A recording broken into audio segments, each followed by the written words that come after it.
You see, the one asset that appreciates over time, regardless if you're talking about a church or an organization, the one asset that increases in value is your people.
Shalom, selamat pagi.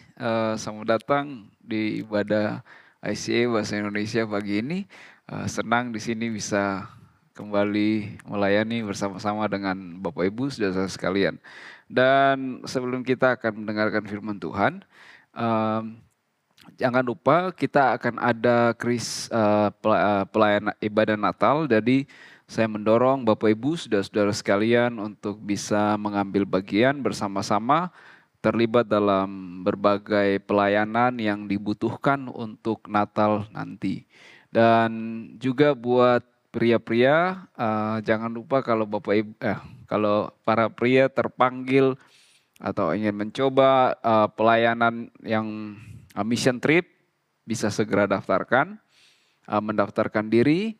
Dan selebihnya untuk semua informasi Bapak Ibu bisa mengecek di lobby di depan atau di announcement. Tuhan berkati. Baik, mari kita akan berdoa. Kami bersyukur ya Tuhan untuk pagi ini. Tuhan pimpin kami melalui kebenaran firman yang akan kami baca dan kami dengar. Kami membuka hati kami untuk firman-Mu. Dalam nama-Mu Yesus kami berdoa. Amin. Minggu ini kita masih berada dalam seri Tenggelam dari Yunus yang ketiga, dan judul untuk pagi ini adalah tentang menghadapi berhala-berhala kita. Teks Alkitab terambil dalam Yunus pasal 3 ayat 1 sampai yang ke-10 sampai Yunus pasal yang ke-4 ayat 1 sampai yang ke-4. Saya akan membacakan Yunus pasal yang ketiga ayat 1 sampai yang ke-10 untuk kita bersama-sama.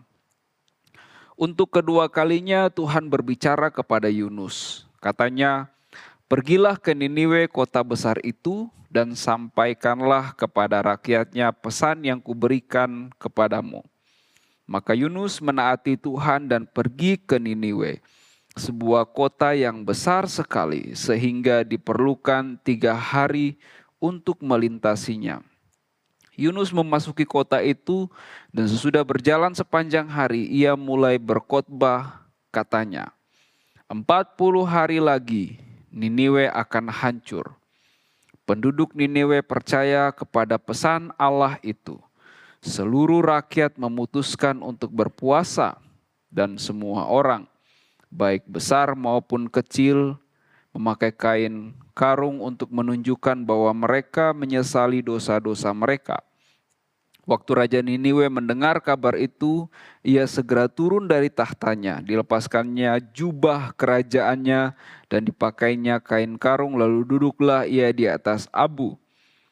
Ia juga menyiarkan maklumat ini, Perintah ini dikeluarkan di Niniwe atas keputusan raja dan para menteri. Semua orang, sapi, domba, dan ternak lainnya dilarang makan dan minum.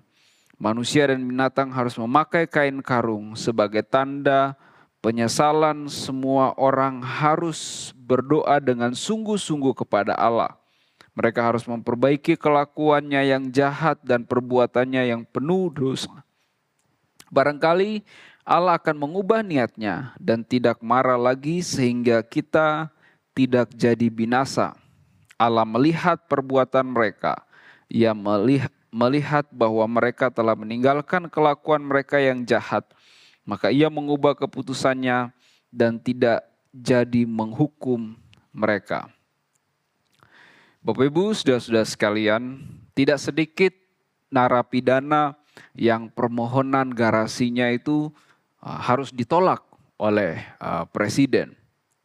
Dan mungkin eksekusi adalah saat yang paling dinanti-nantikan oleh pihak dari orang-orang atau keluarga yang menjadi korban.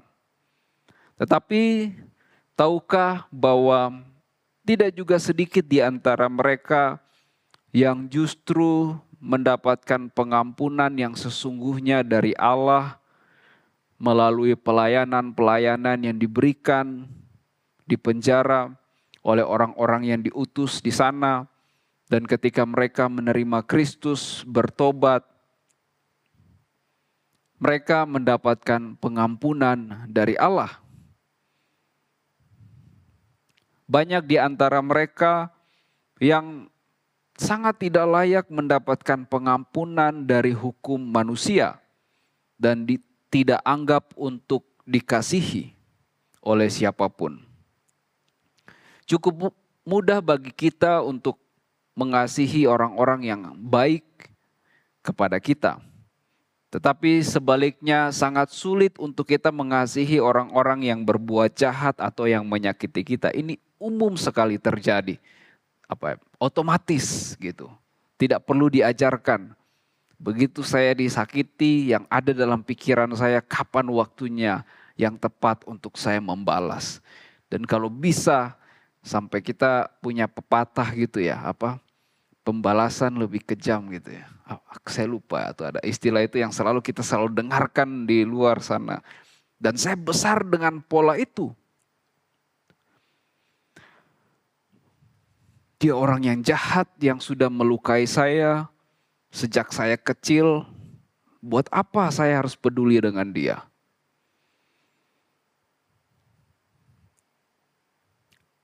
Mengasihi orang-orang yang dianggap tidak layak untuk dikasihi adalah sesuatu yang diajarkan oleh Kristus, firman Tuhan bagi kita. Dan kita harus mengakui ini dengan jujur bahwa ini tidak mudah Bapak Ibu. Saya pun sebagai rohaniawan, saya bergumul dalam tahun-tahun hidup saya, mungkin hampir lebih dari setengah usia saya sulit sekali untuk mengampuni orang-orang terdekat, terutama untuk ibu saya yang saya kasihi ya. Dan dalam proses untuk saya bisa mengampuni dan mengasihi dia, saya harus melewati banyak proses. Saya harus ke psikolog, di terapi, dan pernah ada satu momen ketika dalam terapi, karena ibu saya jauh dari beda kota dengan saya, harus ajak istri untuk menolong saya dalam proses-proses pemulihan untuk saya belajar mengampuni dan mengasihi ibu saya gitu. Itu proses yang panjang dan tidak mudah. Dan kadang-kadang tubuh saya itu punya memorinya gitu. Saya ingat sekali kalau umpamanya naik motor dulu dengan istri dipeluk gitu, saya suka geserin tangannya gitu. Kenapa gitu? Ternyata waktu konseling diketahui bahwa tubuh saya punya memori tertentu dan setiap sentuhan itu dia punya ingatan gitu. Jadi karena saya mendapatkan perlakuan-perlakuan tertentu di masa anak-anak, itu yang saya ingat dan akhirnya saya tidak suka disentuh gitu. banyak hal yang proses yang harus saya lalui untuk kemudian bisa mengasihi ibu saya. Hal ini juga yang dialami oleh Yunus dalam perikop yang kita baca pagi ini. Di sini kita menemukan pertama-tama kemarahan Yunus atas tindakan Allah yang mengampuni orang-orang Niniwe yang sudah kejam. Ketika Yunus pergi ke Niniwe, dia berseru, 40 hari lagi engkau akan dihukum oleh Tuhan. Mendengar berita itu semua orang Niniwe, rakyat jelata, hewan ternak, sampai semua pemerintah dan bahkan mereka semua berkabung, turun di jalan, berdoa, berpuasa, minta ampun kepada Tuhan. Lalu apa yang terjadi ketika Allah melihat mereka, Dia yang penuh dengan kasih itu menunjukkan belas kasihannya, membatalkan hukuman dan mengampuni dosa mereka. Dan yang terjadi sebaliknya, Yunus tidak senang ketika melihat pengampunan Allah. Dia bertanya-tanya, mengapa Tuhan harus mengampuni orang-orang yang jahat? Mereka itu sudah menjajah kota tempat kelahiran saya, merampas harta benda, banyak orang terbunuh, banyak yang menjadi tawanan dan seharusnya mereka juga dihancurkan. Rasa nasionalismenya itu kuat sekali. Kalau sekarang dalam dunia akademik di Indonesia itu sekarang sudah ada disebut postkolonial. Kita mulai melepaskan pendidikan dari bayang-bayang ajaran yang ditinggalkan oleh kolonial gitu. Dan bahkan ini semangatnya begitu kuat dalam dunia akademik pada saat ini. Rasa nasionalisme yang begitu tinggi. Ini juga yang dimiliki oleh Yunus. Dia marah kepada Tuhan. Dan kemudian dikatakan dia berdoa, ya Tuhan, aku tahu bahwa Engkau adalah Allah yang pengasih dan penyayang. Aku tahu Engkau mengasihi umat-Mu.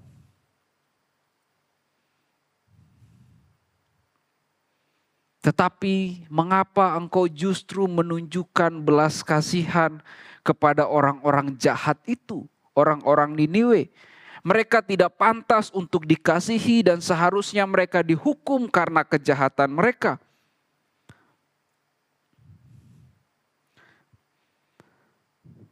Lalu apa jawaban Tuhan?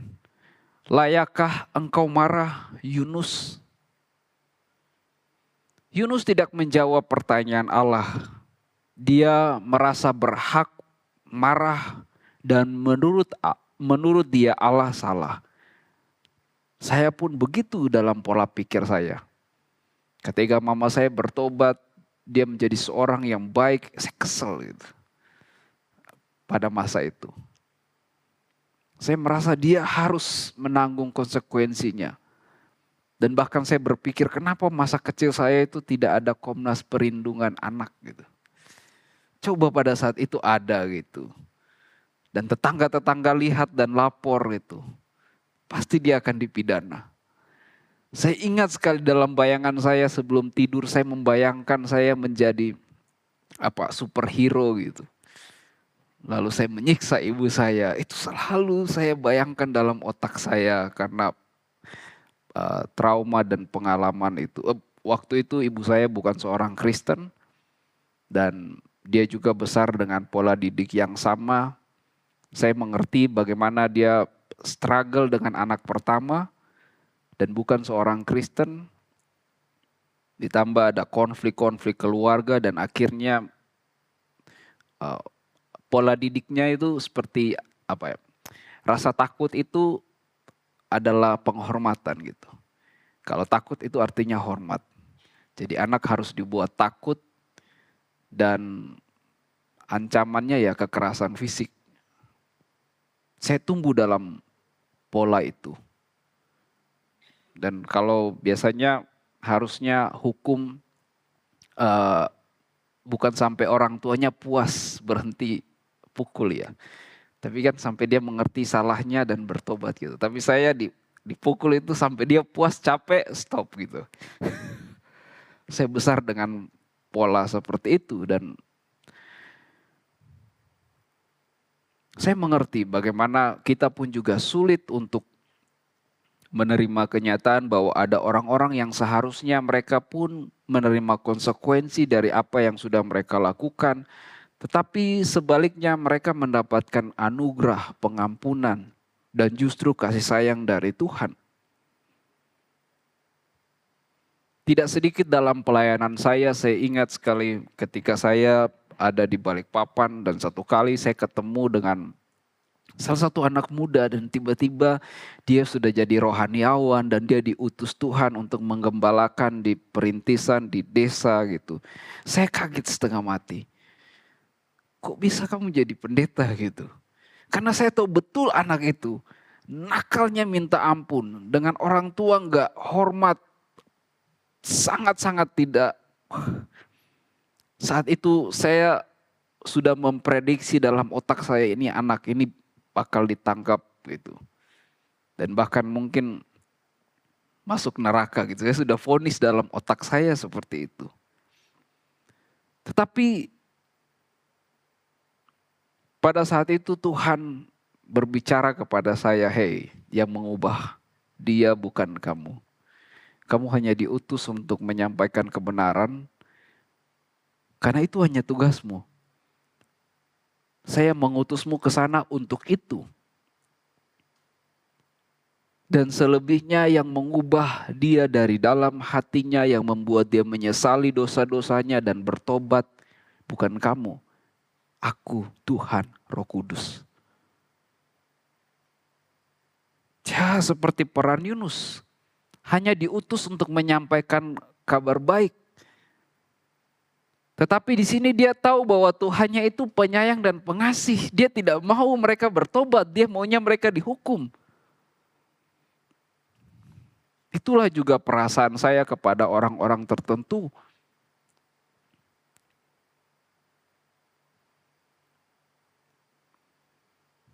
Dan bahkan saya juga kerap kali protes kepada Tuhan.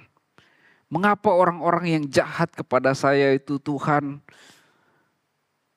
mereka justru tidak mengalami kecelakaan, tidak mengalami mara bahaya, seperti yang saya inginkan dalam doa-doa dan keinginan hati saya.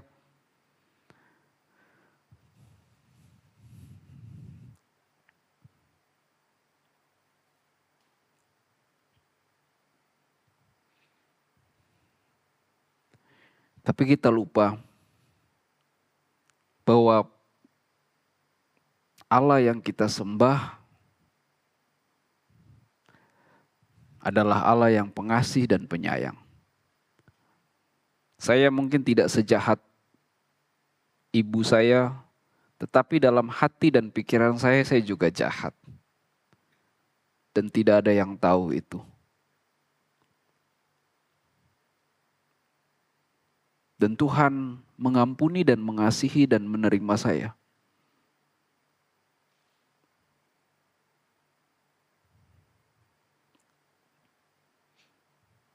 Dan ketika kita melihat orang-orang yang seharusnya dihukum ketika mereka mendapatkan pengampunan dari Tuhan dan mereka diubahkan oleh Tuhan, bagaimana respon kita seharusnya? Yeremia 9 ayat 23 sampai 24, Tuhan berkata, "Orang arif tak boleh bangga karena kebijaksanaannya, orang kuat karena kekuatannya, dan orang kaya karena kekayaannya. Siapa mau berbangga tentang sesuatu, haruslah berbangga bahwa ia mengenal dan mengerti aku. Bahwa ia tahu aku mengasihi untuk selama-lamanya dan aku menegakkan hukum serta keadilan di dunia. Semuanya itu menyenangkan hatiku. Aku Tuhan yang mengatakan itu." Tuhan berhak melakukan apapun yang Ia kehendaki. Kenapa? Dia sang pemilik hidup, Dia sang kebenaran, Dia sang penentu keputusan itu sendiri, Dia sang aturan. Dialah yang memberi kehidupan ini dan dia sang pemilik hidup. Itu sebabnya ketika dia menciptakan manusia pertama di Taman Eden, dia memberikan aturan. Dengarkan aku, saya memberi perintah, ikuti apa yang saya katakan. Bukan yang lain.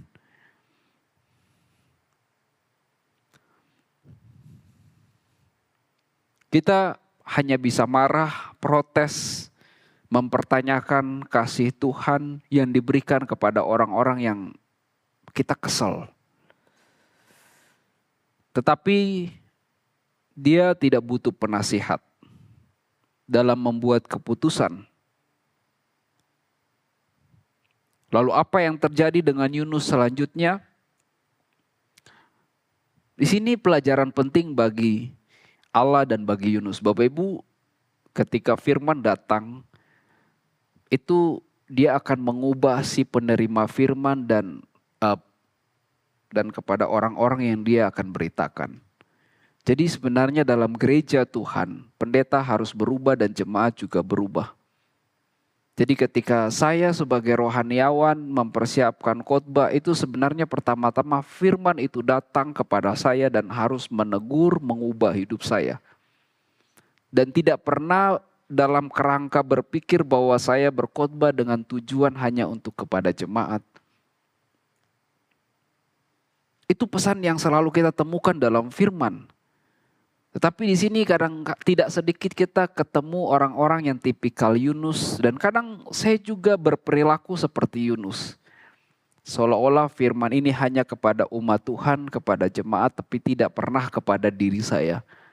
Saya hanya berbicara seolah-olah saya tidak pernah melakukan kejahatan-kejahatan itu. Dan seolah-olah jemaat ini orang yang salah semua. Dan butuh firman Tuhan itu.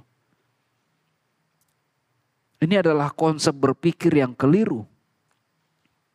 Itu sebabnya di gereja ini yang kita lihat adalah Kristus dan firman Tuhan. Bukan pendeta dan rohaniawan. Karena penentu kebenaran Tuhan, pemberi aturan hidup Tuhan, dan itu kita temukan dalam firman. Jangan percaya dengan apa yang saya katakan sampai Bapak Ibu membaca firman Tuhan. Menemukan kebenaran dalam firman. Hanya firman dalam Alkitab yang kita percaya dan kita ikuti. Bukan permintaan rohaniawan.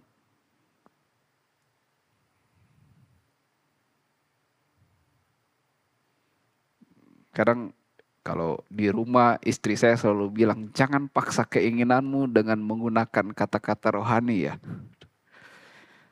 Saya nggak bisa melawan lagi gitu ya. Bapak Ibu, ini pelajaran dari Allah bagi Yunus dan juga bagi Niniwe. Ini penjelasan tentang masalah hati yang menjadi berhala Yunus dan mungkin saya dan orang-orang lain yang ada di luar sana. Berhala itu adalah apapun yang kita kasih, kita percayai, kita andalkan lebih daripada perkataan Tuhan. Di sini rasa nasionalismenya Yunus itu melampaui apapun. Membuat dia berhak untuk meminta Tuhan menghancurkan dan menghukum Niniwe. Dan Tuhan berkata, layakkah engkau marah? Kalau dalam terjemahan lain itu dikatakan, engkau tidak punya alasan untuk menjadi marah seperti itu.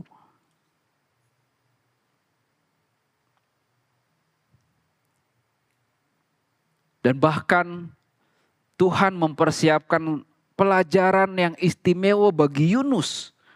Dia memakai ciptaannya supaya Yunus memahami tentang kasih Allah kepada orang Niniwe. Dia menumbuhkan sebatang pohon jarak di tempat di mana dia duduk. Lalu pohon jarak itu jadi rindang, melindungi kepalanya dari terik matahari. Dan dikatakan dia sangat sukacita, dia senang. Tetapi tiba-tiba keesokannya dikatakan Tuhan mengutus seekor ulat itu. Dan ulat itu kemudian menghancurkan pohon jarak itu. Ini kayak main-main ya. Dia kasih senang, Sesudah bahagia lalu dia kayak kirim sesuatu yang kayak dalam tanda kutip penderitaan lagi gitu. Aduh. Tapi ini sebenarnya pelajaran penting yang Tuhan ingin ajarkan kepada Yunus untuk mengubah cara dia berpikir dan hatinya. Dan ketika pohon jarak itu hancur, yang terjadi datanglah kiriman berikutnya, angin timur. Yang terkenal itu membawa temperatur yang sangat panas, sudah terik, ada angin, tapi anginnya itu kalau Bapak Ibu tinggal di daerah pesisir gitu, kadang-kadang tuh kalau anginnya itu kadang-kadang agak lembab, tapi gimana ya, kayak rasanya itu kayak perih dan sangat tidak nyaman gitu. Seperti keringat mau keluar tetapi nggak keluar keringat gitu. Ini rasanya seperti itu. Dia menjadi dehidrasi, lemas dan lesu. Dan kemudian dia menjadi marah kembali kepada Tuhan. Kayak engkau kemudian engkau gak suka lihat saya senang gitu dan bahagia.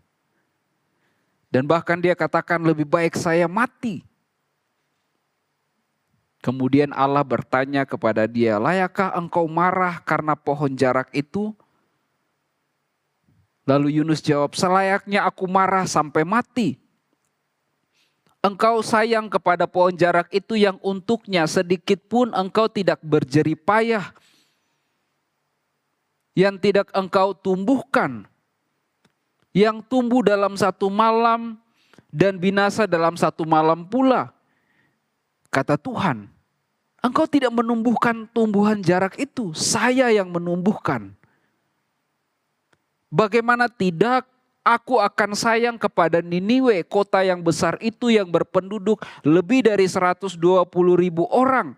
Yang semuanya tidak tahu membedakan apa yang baik dan yang jahat. Karena tidak ada firman yang datang kepada mereka. Bedanya kalau firman itu datang kepada saya dan saya gak mau bertobat, maka saya akan dihukum.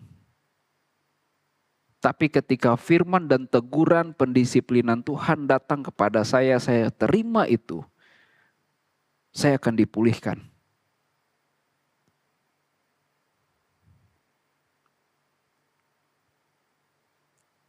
Ini seperti perkataan Tuhan yang keras kepada Yunus. Kalau dia begitu sayang kepada pohon jarak itu, apalagi Allah sang pencipta, sang pemberi hidup. Dia tidak hanya mengasihi umat Israel, tetapi semua orang dia kasihi. Dia tidak pernah ingin membentuk satu anak emas dan hanya anak emas itu saja yang dia sayang.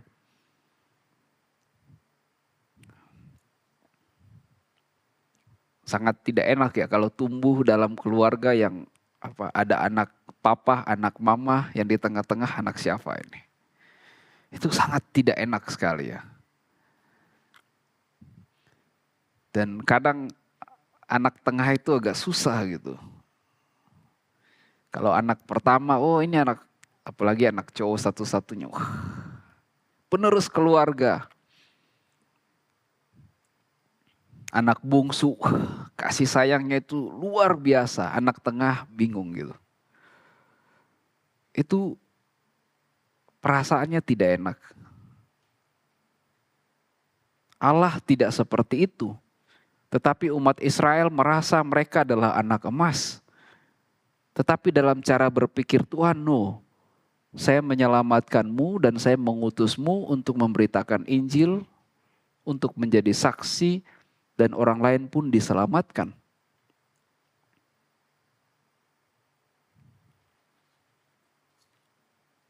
Kristus mengasihi semua orang.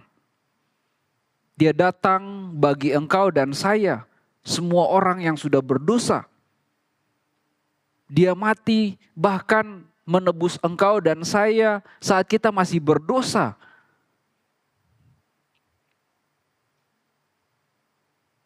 Di sini Allah tidak ingin Yunus terjebak dalam pemahamannya yang salah.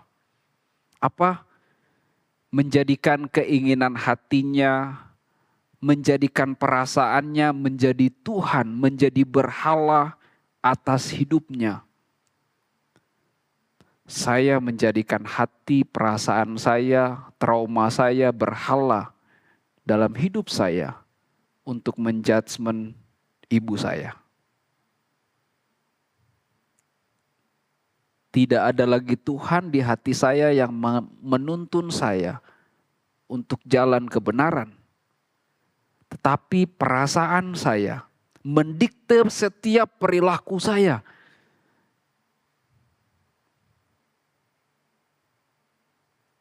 Saya baca ini, saya lihat diri saya. Ya, saya ialah Yunus itu Tuhan. Dan Niniwe itu mama saya. Perasaan saya mendikte saya. Keinginan saya mendikte saya. Dan saya lupa. Harusnya Tuhan, Kristus, firman yang mendikte hidup saya.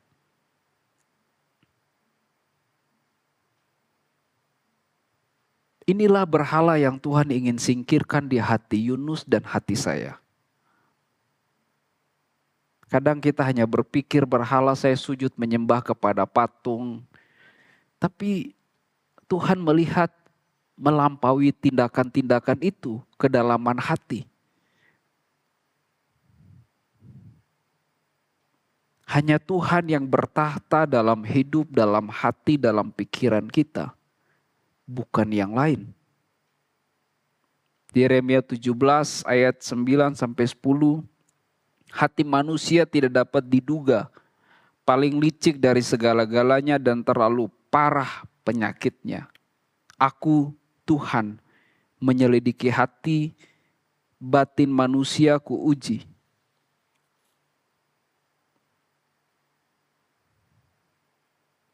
Ini pesan penting bagi engkau dan saya. Berhala tidak hanya patung benda tertentu, harta benda, perasaanmu, keinginan hatimu itu bisa menggantikan Tuhan dalam hidupmu.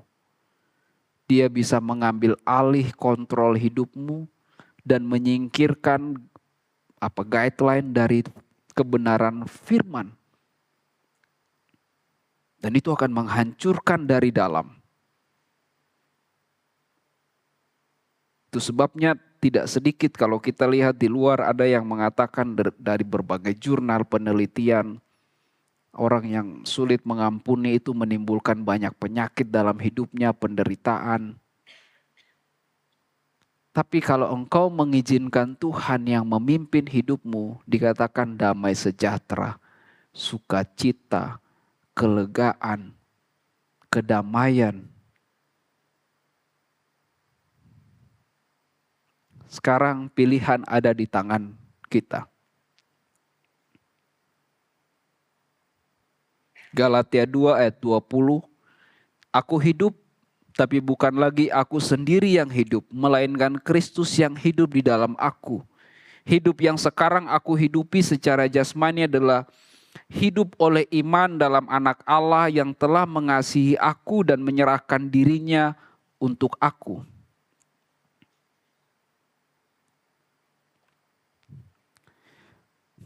Bapak Ibu, saya ingin dorong kita semua, tentu saja kita punya trauma-trauma tertentu dengan orang-orang terdekat khususnya di masa lampau. Tetapi Tuhan memberikan penolong bagi kita. Dia mau mendengarkan setiap kemarahan kita, keluh kesah kita. Itulah yang kita temukan dalam banyak tulisan-tulisan kitab suci pemazmur. Susunannya mereka ungkapkan kekecewaannya, kemarahannya atas apa yang sudah mereka alami. Lalu di tengah-tengah mereka bilang, saya mau orang ini mengalami ini dan itu. Lalu bagian akhir, ampuni saya Tuhan, saya tahu Engkau berbelas kasih. Berikan saya kemampuan. Tolong saya Tuhan. Itu susunan yang selalu kita temukan dalam kitab suci. Dia mendengarkan setiap keluhan hati kita. Lalu dia memberikan ketenangan batin dan sekarang dia katakan, ikutilah saya. Pikulah kuk yang kupasang. Ini akan menolongmu untuk memikul bebanmu. Yang memberikan kelegaan dalam hatimu adalah Tuhan. Yang memberikan sukacita adalah Tuhan. Jangan berharap sukacita datang dari siapapun selain Tuhan. Karena itu sia-sia. Itu ibarat haus kita minum air laut. Tambah sakit tenggorokan.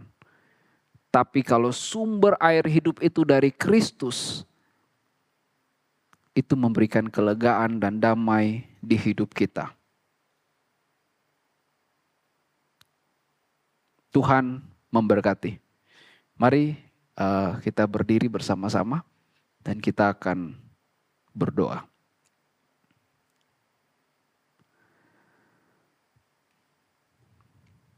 Ya Tuhan, terima kasih untuk kebenaran firman-Mu yang datang bagi hidup kami pagi ini. Kami membaca kisah Yunus ini, kami melihat diri kami di sana ya Tuhan. Dalam peristiwa tertentu yang pernah kami alami dalam hidup kami.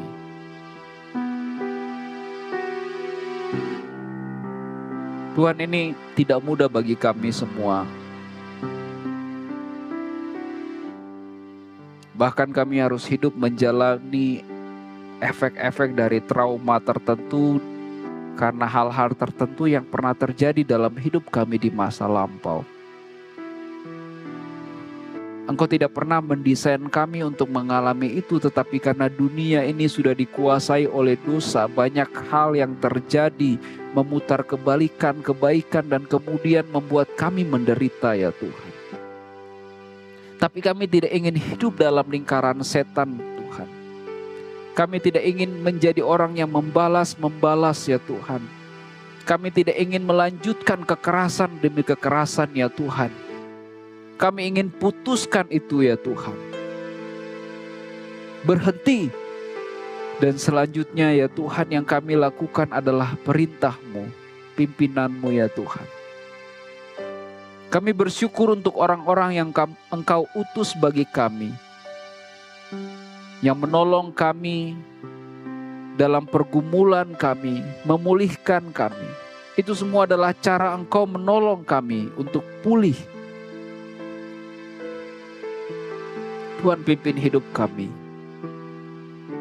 Kami tidak ingin hidup kami hanya dikontrol oleh perasaan dan keinginan kami yang kemudian menjadi Tuhan atas hidup kami. Yang menjadi Tuhan atas hidup kami adalah Kristus.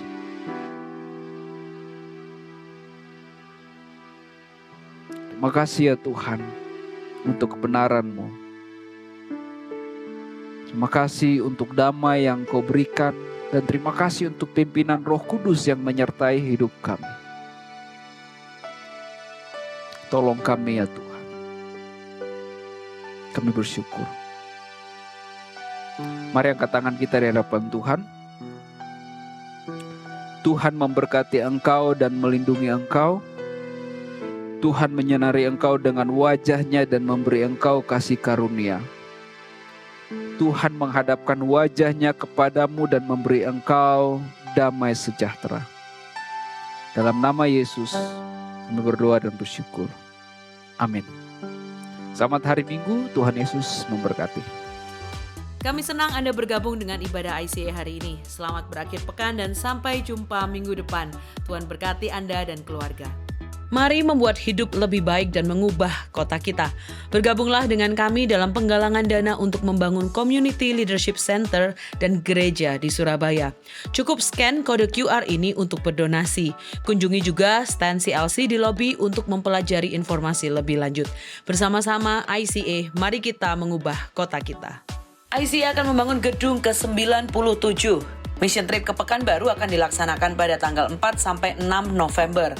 Trip ini hanya untuk para pria dengan biaya 4 juta rupiah. Pendaftaran dibuka sampai 19 Oktober. Hanya beberapa gedung tersisa sebelum kita tiba di nomor 100, jadi jangan lewatkan kesempatan yang berharga ini. ICA, Natal segera tiba dan kami ingin mengajak Anda terlibat dalam Christmas Production. Ada banyak pilihan posisi untuk Anda. Daftarkan diri melalui link ini atau scan QR Code di layar. Mari persiapkan Natal bersama-sama. ICA Young Adults membutuhkan volunteer khususnya untuk tim worship dan group leaders. Jika Anda merasa terpanggil untuk melayani para young adult, silakan kunjungi icasby.com/volunteer. ICA Social Ministry dan ICA Youth akan mengadakan Christmas Outreach untuk keluarga YDP. Mulai September hingga Oktober kami akan mengumpulkan donasi pakaian layak pakai untuk keluarga yang membutuhkan. Donasi dapat diberikan di booth CLC yang ada di lobi ICA. Pakaian dibutuhkan untuk semua usia dan harus dalam kondisi baik. Untuk informasi lebih lanjut, silakan scan QR Code yang ada di layar. Memberikan persembahan menjadi semakin mudah. Silakan scan QR Code di layar dengan menggunakan aplikasi bank Anda atau kunjungi icasby.com/giving untuk informasi lebih lanjut. Sumbangan dana untuk beasiswa YDP memiliki kode QR yang baru. Dana beasiswa YDP membantu anak-anak remaja kurang mampu di komunitas agar dapat mengejar impian mereka untuk mendapatkan pendidikan di perguruan tinggi. Pemberian untuk program ini sekarang memiliki kode QR sendiri, sehingga akan lebih mudah untuk Anda memberi dan mendukung impian anak-anak di YDP. ICA membuka kesempatan untuk Anda dapat bergabung menjadi volunteer di ICA untuk melayani dalam bidang service media dan juga hospitality. Untuk mendaftarkan diri menjadi volunteer di ICA, Anda bisa scan QR Code di layar atau di meja informasi yang ada di lobi. Mari melayani Tuhan dan memberkati gerejanya. Kelompok kecil adalah cara terbaik untuk terhubung dan bertemu dengan lebih banyak teman di ICA. Apabila Anda belum tertanam dalam komunitas Go Group di ICA, silakan kunjungi website ICA atau buka dari aplikasi Church Center untuk menemukan Go Group yang tepat bagi musim kehidupan Anda saat ini. Mari bertumbuh melalui Go Group. Kami rindu untuk bisa mendoakan Anda. Bagikan pokok doa Anda melalui tautan bit.ly/ICA Prayer Online dan bersama kita melangkah dan percaya bahwa Tuhan bekerja. Bergabunglah dalam doa online ICA setiap Selasa malam pukul 7:30 melalui Zoom. Cek sosial media kami setiap hari Selasa untuk informasi link tersebut. Mari bersekutu dalam ibadah serta doa bersama. Tahukah Anda bahwa catatan khotbah ICA dapat ditemukan setiap minggunya di aplikasi Alkitab YouVersion? Setelah mengunduh aplikasi YouVersion, cukup klik Events, ketik lokasi ICA Anda di hari itu, yaitu ICA West atau ICA East, untuk menemukan catatan khotbah dan semua ayat Alkitab untuk khotbah hari Minggu tersebut. Selamat mencoba! Untuk informasi lebih lanjut tentang kegiatan di gereja ICA, tautan penting, pengumuman yang mungkin terlewatkan, serta form pendaftaran, silakan mengunduh aplikasi Church Center, satu aplikasi untuk semua informasi tentang ICA Surabaya. ICA mengadakan ibadah setiap minggu di gereja dan juga online di YouTube channel ICA Surabaya. Bergabung bersama kami setiap hari Minggu untuk menyembah dan belajar firman Tuhan bersama-sama. Ikuti sosial media ICA Surabaya di YouTube, Facebook, Instagram, dan Spotify. Anda dapat menemukan berbagai informasi, playlist musik, video, renungan, dan lainnya.